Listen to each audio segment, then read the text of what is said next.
30 hours. That's how long the Bombardon floating fortress lasted before the channel turned it into expensive driftwood. Welcome to the bunker.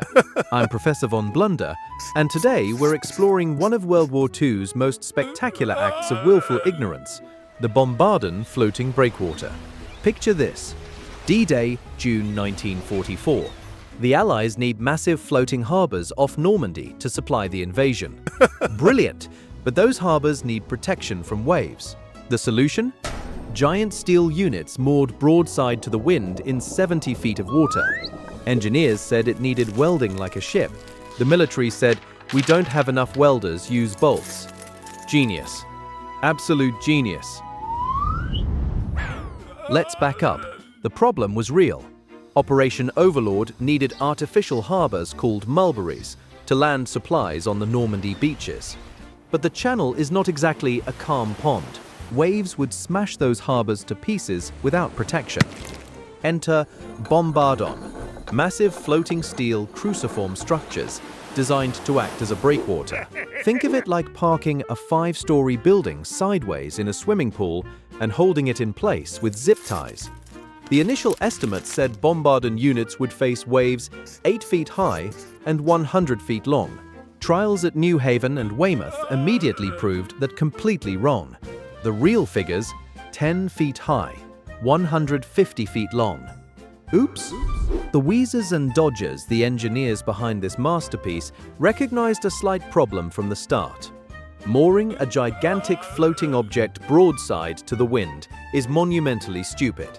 Engineer Lochner was very clear. If Bombardon was going to survive prolonged bad weather, it needed to be riveted and welded like a ship.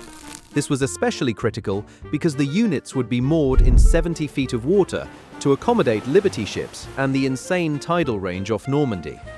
That placed enormous strain on the moorings. During trials at New Haven, 2 units broke apart. One washed up on the beach. Examination showed the bolts had worked out. In engineering terms, that means the thing was falling apart before it even left port. Lochner begged for welding. The answer? No, not enough welders available. So they bolted it together, crossed their fingers, and shipped it to France. Now, if engineers told you the design was structurally flawed, what would you do? Deploy it anyway? Fast forward to June 1944. The invasion is on. Admiral Tennant is showing Field Marshal Smuts the massive fleet of landing craft and vessels anchored off Spithead. It's an incredible sight. Smuts stares out over the crowded anchorage and says something ominous. If this fails, we shall have to start afresh and perhaps take 2 years to build it all up again. At the time, Tennant can't imagine failure. The naval preparations are absolutely flawless. Every facet has been studied for months. The scope and scale of the Allied preparations seem to defy disaster. But Smuts' words are about to become very, very relevant. A few days after D-Day, while the Bombardon units are dutifully bobbing in 70 feet of water off Normandy, a warm front moves north from the Gulf of Lions. Without warning, the worst gale the Channel has seen in 40 years slams straight into the invasion fleet and the unfinished Mulberry harbours. Mountainous seas, driven by a violent northeasterly wind, begin pounding the Bombardons. Remember, these units were designed for waves 10 feet high and 150 feet long. The storm is throwing waves over 15 feet high and 300 feet long at them. In tactical terms, that means the stress on the structure is double what the bolts were ever meant to handle. Private Timmy, stationed on one of the Bombardon units, is clinging desperately to a railing as the entire cruciform structure groans and shudders around him. Hour 1. Holding. Hour 10. Still holding. Hour 20. Timmy is soaked, freezing, and praying. Hour 30. Still standing. The bolts are working out. Hour 31. In mechanical terms, that means the gale made a clean sweep. Timmy is swimming. The steel curtain is gone. Let's tally the damage on the Stupidity Meter. Money wasted? Staggering.